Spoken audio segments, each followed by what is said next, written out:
Let me start with that question again. What do you see as a relationship between our current system and the way it's working and community policing? What kind of barriers does it create in terms of protecting people who are immigrants in our community? I'll say a couple of things. First of all, the effort to either encourage or to co-opt local law enforcement into a role in immigration enforcement other than for those who are most serious offenders or a risk to national security basically undermines the community policing mission of local law enforcement. It creates fear within communities of the police where the partnership with the community is crucial for accomplishing public safety. And so it isn't just my idea that is so. In fact, the Major City Chiefs organization has spoken about that publicly. The Police Foundation has published a report in that regard, both urging that the local law enforcement not be involved in immigration enforcement, lest there be a serious threat to public safety and or national security. So that, first and foremost, is really, I think, a challenge for us in local law enforcement. From a very practical standpoint, local law enforcement doesn't have the training, doesn't have the resources, it really doesn't have the time, particularly in a nation that has seen, in my entire career, I've never seen the declines in staffing of police agencies nationwide that we have seen since 2008. So all of local law enforcement is challenged to accomplish its basic mission, of which immigration is not that responsibility. So it's poor use of resources, and it also creates barriers so that you don't get information that you need to solve more serious crimes. Exactly so. Exactly so. In fact, there was a point in time when I first came to Dayton that there was many months later, if I had made some policy reforms that shaped the way we're doing traffic enforcement, that minimize any member of our community from being arrested for a traffic offense, because that was just not a good use of our resources. Only after that change was made, and it also minimized the impact of the Hispanic Latino community here, was there even the possibility of having a gathering of the community where I would be in attendance, that the community would actually show up, because there was that much concern. I remember talked to Sister Maria Stacy, who helped coordinate that. She said several months ago this never would have happened. People would not have showed up to meet with law enforcement. So it shows how big of an issue it was in our community, even though our Hispanic Latino community is about 3% of our population. Is there a relationship between immigration policy and things like sex trafficking, human trafficking? Well, certainly there is an issue with individuals who may be in the country undocumented that are being utilized for human trafficking, and they're being exploited, which again that ought to be a priority for immigration enforcement. We ought to be looking about modern slavery and sexual exploitation of individuals who are vulnerable, and that's clearly individuals who are perhaps immigrants to this country, particularly undocumented immigrants, can be part of that vulnerable community. We ought to be working to protect them. How would immigration reform help with that problem? Well, I think first, just generally speaking, and I think the federal government has worked to be more clear in its priorities of enforcement. And so there is a priority system that identifies levels that would basically make some of the focus of immigration enforcement efforts that I think makes sense. So there has been some thoughtfulness given to how law enforcement should be deployed by the federal government. I think that's the first step of it. Clearly, there needs some control over the borders, although our borders are always going to be permeable, and they need to be. We need to move goods and people out and goods and people in, so we can't have borders that are too rigid or commerce ends. So we need to have fluid borders, but there needs to be better control or management of those borders. What do you think of the idea that any steps toward legalization of undocumented people or toward the naturalization process should wait until our borders are completely secure? When you hear that, I think it's unpalatable. I mean, when I looked a few years ago at the federal website that talked about the legitimate process to gaining legal immigration status in this country, particularly for families that are here who had loved ones abroad or in other countries, and they wanted to join them. That literally the website said it could take years for this process to be completed. And quite honestly, people depending on health and longevity don't have years. So a process that's provides legitimate access that takes years to access is really not a process at all for too many people. So it's a broken process in essence. What would you like to see in immigration reform?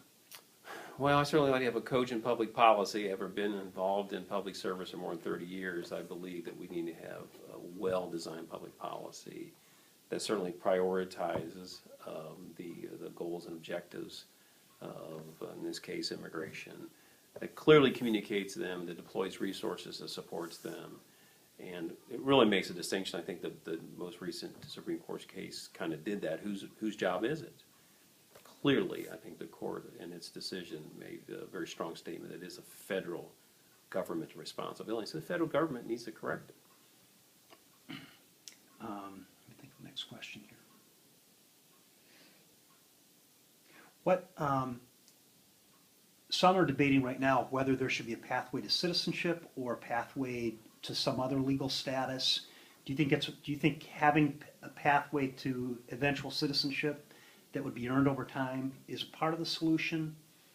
Yeah, I do think so. I think the pathway to citizenship, we have individuals beyond the debate of how they arrived here have been contributing to the viability and the quality of life in our communities for many, many, many years. It seems to me that they have demonstrated that the qualities of good citizenship, there ought to be a vehicle to help them get there and basically achieve legal status also. From your perspective as a police chief, is immigration helping or hurting a community like Dayton? You mean how it's been currently enforced, or? I don't mean how it's currently enforced. I just mean immigration in general. The fact that people are moving into Dayton from other areas, is that an asset or a liability? It's been the benefit for this community, both through immigration, legal, and even some undocumented individuals, as well as refugees. It is helping to revitalize our community. In fact, there's some research out there to suggest that immigrant communities are more crime-free, and part of it is a concern about immigration enforcement that makes citizens very reluctant to do anything that would be a violation of law, so they want to be in many ways more lawful communities. Now, I want to remove fear of police because crimes will eventually occur in immigrant communities. More often it's because the members are targeted as victims, and if those incidents are not reported, those crime problems can grow. And so we want to have a relationship with our community where there's transparency, where there's free-flowing dialogue, and we can work together to improve public safety. So is it fair to say that in this context, with our current policy, immigrants are more likely to be victims of crimes than to commit? Well, it's certainly been my experience here that the majority area. of them that are that we have contact with through law enforcement contacts, they are victims. The other day when we were talking about immigration reform, we had a roundtable here over at St. Mary's. There seemed to be a sense of urgency on your behalf for this to get done. What do you think happens? What's the danger of missing this opportunity? What if we reach a stalemate and immigration reform isn't passed? What's the downside of that? What are the risks? Well, I think we're going to lose an opportunity for, and again, it depends what that future looks like, but clearly we're going to lose the benefit of what individuals from various cultures bring to this country. I mean, I said in all sincerity, we're a nation of immigrants, and that doesn't mean that how people get here is irrelevant, but the fact is we're a nation of immigrants, and to forget that history, I think, is at our detriment. This country was made great because it drew cultures around the world. And so we ought to recognize that history, honor that history, and then find a manageable way to provide access to this country for people from around the world. What do you find as you interact with other people in law enforcement?